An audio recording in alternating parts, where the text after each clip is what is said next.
નમસ્કાર વિદ્યાર્થી મિત્રો આજે આપણે ધોરણ 12ની અંદર પ્રકરણ નંબર 2 18મી સદીના ભારતના ઉત્તરાર્ધ અને સત્તા પ્રાપ્તિ માટેનો સંઘર્ષ.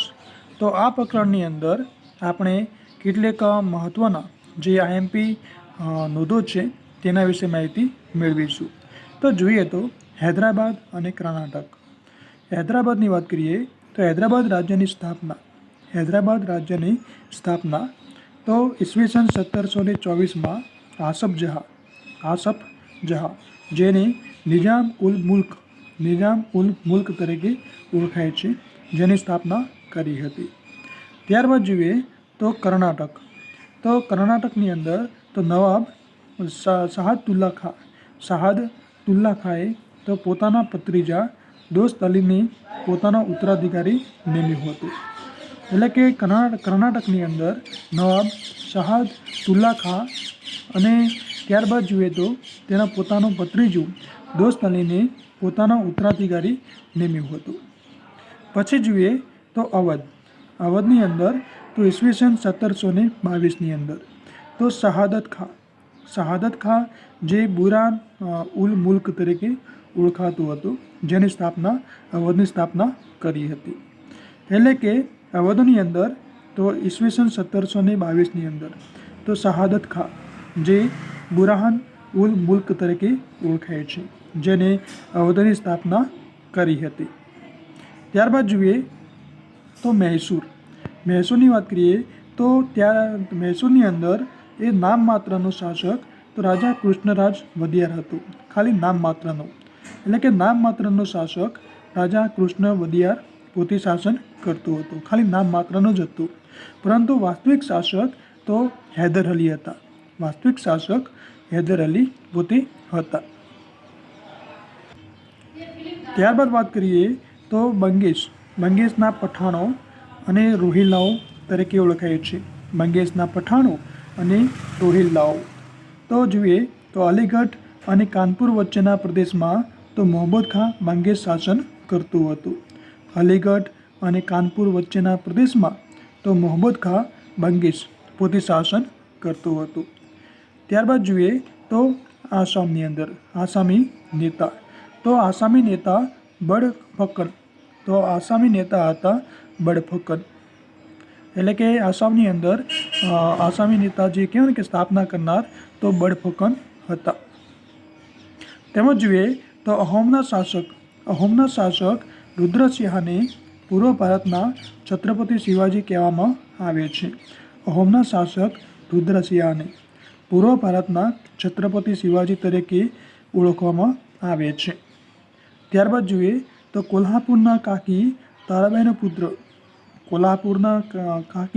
તારાબાઈનો પુત્ર જે શિવાજી દ્વિતીય તરીકે ઓળખાતું હતું. તેનો જે પુત્ર હતો જે તેને શિવાજી દ્વિતીય તરીકે ઓળખ આપી હતી.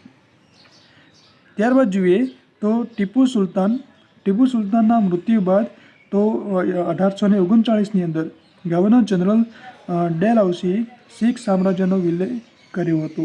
એટલે કે ટીપુ સુલતાનનું જે સામ્રાજ્ય હતું તેને તો જ્યારે તેના ટીપુ સુલતાનના અવસાન બાદ તો ગવર્નર જનરલ હતા જે ડેલહાઉસી તેને પોતાના સામ્રાજ્યની અંદર ભેળવી લીધું. ત્યારબાદ જોઈએ તો આસામ પૂર્વ ભારત તરફ ધ્યાન કોર્નવોલિસે કેન્દ્રિત કરી અને સામ્રાજ્યવાદી નીતિ અપનાવી હતી. એટલે કે ત્યારબાદ તેને પૂર્વ ભારત તરફ પોતાનું ધ્યાન કેન્દ્રિત કર્યું અને કહેવાય ને કે કોર્નવોલિસે એક વધુને વધુ સામ્રાજ્ય વિસ્તારવાની પોતે નીતિ અપનાવી હતી. ઈસવીસન 1761માં પાનીપતનું ત્રીજું યુદ્ધ થયું હતું, જે મરાઠા અને મુઘલ બાદશાહ અહમદ શાહ અબ્દાલી વચ્ચે. મરાઠા જે શાસક હતા બાલાજી બાજીરાવ જેને આપણે નાના સાહેબ તરીકે પણ ઓળખવામાં આવે છે, અને મુઘલ જે હતા અહમદ શાહ અબ્દાલી, તેની બંને વચ્ચે યુદ્ધ થયું હતું અને જેની અંદર મરાઠાઓની કરારી હાર થઈ હતી.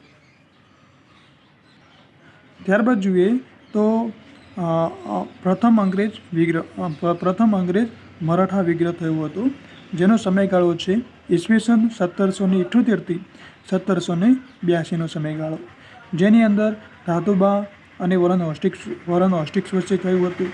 અને જેને અંતે 1782ની અંદર તો સાલબાઈની સંધિ કરવામાં આવી હતી. એટલે કે પ્રથમ અંગ્રેજ મરાઠા વિગ્રહ જે ઈસવીસન 1778થી 1782ની અંદર થયું હતું, અને તે સમયે શાસક રાધોબા અને વરન હોસ્ટિક્સ વચ્ચે થયું હતું, બંને વચ્ચે વિગ્રહ થયું હતું. અને ઈસવીસન 1782ના રોજ સાલબાઈની સંધિ થઈ હતી, સાલબાઈની સંધિ કરવામાં આવી હતી. ત્યારબાદ જોઈએ તો બીજો અંગ્રેજ મરાઠા વિગ્રહ. બીજો અંગ્રેજ મરાઠા વિગ્રહની વાત કરીએ તો ઈસવીસન 1802થી 1804નો સમયગાળો, જેની અંદર ગવર્નર જનરલ તરીકે લોર્ડ વેલેસ્લી હતા. અને જ્યારે 1802માં વસઈની સંધિ કરવામાં આવી હતી. ત્રીજો અંગ્રેજ મરાઠા વિગ્રહ જે ઈસવીસન 1817થી 1818ની અંદર થયું હતું. તે સમયે ગવર્નર જનરલ તરીકે લોર્ડ હેસ્ટિક્સ હતા, લોર્ડ હેસ્ટિક્સ. અને તે સમયે પુણે અથવા તો મંદસોરની સંધિ થઈ હતી, પુણેની સંધિ અથવા તો મંદસોરની સંધિ થઈ હતી. ત્યારબાદ વાત કરીએ તો મૈસૂર વિગ્રહ.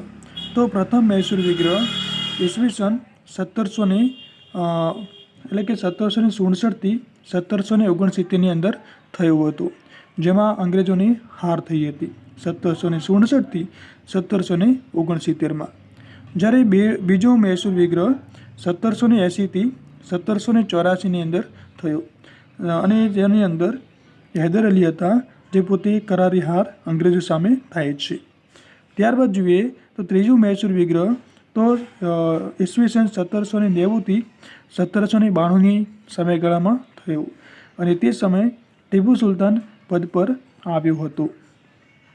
અને ચોથું મૈસૂર વિગ્રહ ઈસવીસન 1799ની અંદર થયું હતું, જેમાં ટીપુ સુલતાનની કરારી હાર થઈ હતી, તેનું અવસાન થયું હતું.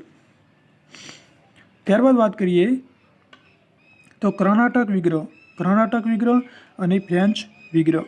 તો જોઈએ પ્રથમ કર્ણાટક વિગ્રહ તો ઈસવીસન 1746થી 1748ની અંદર થયું હતું, જેની અંદર જે સંધિ એલા સાપેલની સંધિ થઈ હતી. દ્વિતીય જોઈએ તો કર્ણાટક વિગ્રહ તો ઈસવીસન 1748થી 1754માં થયું હતું, અને ત્યારે તેની પોંડિચેરીની સંધિ કરવામાં આવી હતી, પોંડિચેરીની સંધિ. અને તૃતીય કર્ણાટક વિગ્રહ જે 1756થી 1763ની અંદર થયું હતું, જેની અંદર પેરિસની સંધિ કરવામાં આવી હતી, પેરિસની સંધિ થઈ હતી. અને આમ જોઈએ તો ત્રીજા વિગ્રહમાં ઈસવીસન 1760માં જે થયેલું વાંડીવાસનું જે યુદ્ધ થયું હતું, જેની અંદર અંગ્રેજો સામે ફ્રેન્ચોનો કહેવાય ને કે અંત આવ્યો હતો. આ રીતે ફ્રેન્ચોની જે ભારતની અંદર જે શાસન હતું, તે શાસન ધીમે ધીમે કહેવાય ને કે કથળવા લાગ્યું, અને તેનો અંગ્રેજો પોતે વધુને વધુ આધિપત્ય સ્થાપવા લાગ્યા હતા. તો આ રીતે વિદ્યાર્થી મિત્રો આ પાઠ વિશે આપણે માહિતી મેળવી. ધન્યવાદ.